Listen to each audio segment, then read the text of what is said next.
आदित्य की शांत और संयमित जिंदगी में एक तूफान उस समय आता है जब उसे अपने ही ऑफिस में एक ऐसे इल्जाम का सामना करना पड़ता है जो न केवल उसके कैरियर बल्कि उसके चरित्र, आत्मसम्मान और सामाजिक प्रतिष्ठा को मिट्टी में मिला देता है।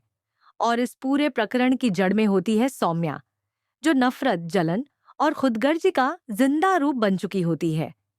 सौम्या को जब यह पता चलता है कि आदित्य और मंगल एक ही ऑफिस में साथ काम कर रहे हैं, तब उसकी आंखों में न केवल शक के साए उतर आते हैं, बल्कि एक योजनाबद्ध साजिश की नींव भी पड़ जाती है, जिसकी मंजिल आदित्य की बर्बादी और मंगल से उसकी दूरी होती है। सौम्या, जो शुरू से ही आदित्य और मंगल की नजदीकियों को लेकर मानसिक अस्थिरता का शिकार होती आई थी, इस नए सच को स्वीकार नहीं कर पाती कि अब दोनों एक ही प्रोफेशनल माहौल में दिन रात साथ रहेंगे।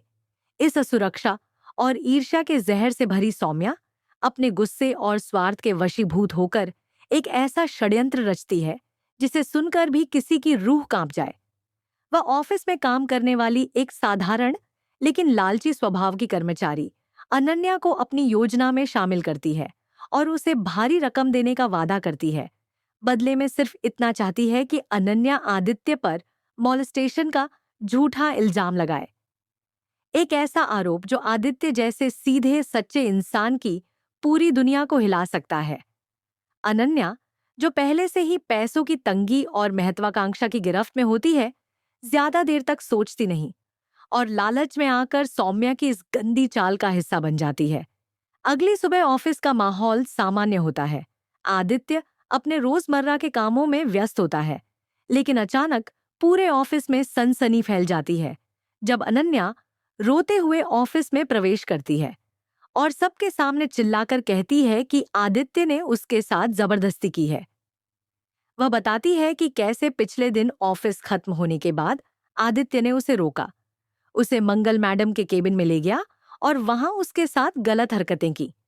यह सुनते ही पूरा ऑफिस चौंक जाता है। सबकी नजरें आदित्य की ओर घूम जाती हैं और कुछ ही पल में आदित्य की सालों की मेहनत, उसकी ईमानदारी, उसका सम्मान जैसे मिट्टी में मिल जाता है।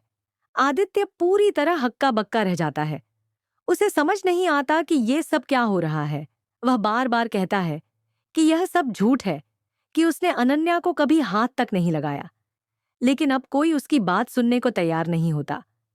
कपिल, जो आदित्य का पुराना सहयोगी होता है, पहले उसे बोलने का मौका देने की बात करता है, लेकिन उसकी आंखों में भी अब संदेह की झलक होती है। मंगल, जो आदित्य पर कभी आंख मूंद कर भरोसा करती थी, अब वह भी असमंजस की स्थिति में होती है। उसका दिल कहता है कि आदित्य ऐसा नहीं कर सकता, लेकिन अनन्या की आंखों में आंसू और उसके स्वर का कंपन जैसे सच का भ्रम पैदा कर देते हैं। ऑफिस में आदित्य के खिलाफ माहौल बन जाता है। लोग आपस में फुसफुसाने लगते हैं। उसका बहिष्कार शुरू हो जाता है, यहाँ तक कि ऑफिस मैनेजमेंट उस पर आंतरिक जांच बैठा देता है। सौम्या इस सब को एक कोने से देख रही होती है और उसके चेहरे पर एक शैतानी मुस्कान होती है। उसकी योजना फलदायक हो रही होती है। आदित्य की छवि धूमिल हो चुकी होती है और मंगल का भरोसा डगमगाने लगा होता है। जांच कमेटी के सामने आदित्य से बार बार वही सवाल पूछे जाते हैं और वह हर बार उसी आत्मविश्वास और पीड़ा से भरा जवाब देता है, मैं निर्दोष हूं, मैंने ऐसा कुछ नहीं किया। लेकिन कोई नहीं सुनता। दूसरी ओर अनन्या लगातार अपनी झूठी कहानी को मजबूती से दोहराती है और सौम्या उसके पीछे बैठकर उसे इशारों से दिशा देती है।